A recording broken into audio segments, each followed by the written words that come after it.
workers who earn tips could soon be forced to give them up. And get this, employers could decide to keep those tips for themselves. It's all part of the plan the Department of Labor says could help close a wage gap between tipped and non-tipped workers. 5 on your side's Christina Coleman joins us now with a reaction from local restaurant workers. Well, I got to tell you guys, this plan could mean millions of tip-earning workers across the country might be reduced to making minimum wage. Some critics call the idea nothing short of theft. Waiting tables isn't always easy. You guys need anything else right now? Doing okay? But for Amy Giesler, tips are her livelihood. I take home cash every day, and that's what I rely on. My, income is based on my performance at work. Giesler's no stranger to sharing her tips with a particularly helpful bartender or even a cook.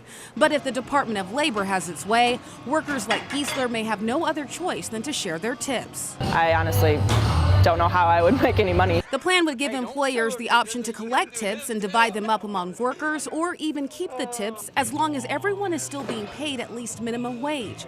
The idea could give a bump in pay to employees like cooks who contribute to the service experience, but sometimes make less than their tipped colleagues. It wouldn't be terrible if we were thrown like a few bucks a night. Assistant kitchen manager Dakota Arnold sees the upside for his crew, but thinks ultimately the idea isn't fair. And that's their living, so you don't want to take that away from them when they're trying to pay bills just like everyone else. Diners like Scott Endicott feel the same way. The person that brings you the beer or brings you your food and stuff is the one that you're tipping them. And restaurant owner Don Wilburn thinks the idea could do more harm than good. I think you would see a decrease in service as well as a lot of dissension among the employees. Wilburn says even if it's made legal, the Department of Labor's tip sharing plan won't be used in his restaurants. That's good news for Amy Giesler. Otherwise, I wouldn't wait tables anymore.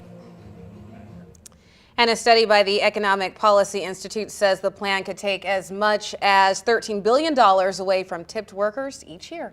And the key word in there to me was restaurant owners have the option to do this. Absolutely. So you'll have waitresses at one restaurant that don't have to split their tips, and then another restaurant does. A lot to figure out. Yeah, All Christina, right, thanks. thank you. And we want to know how you feel about this story. Should workers be forced to hand over their tips? You can vote online at KSDK.com/vote or the KSDK app, and we'll bring your results tonight at 10.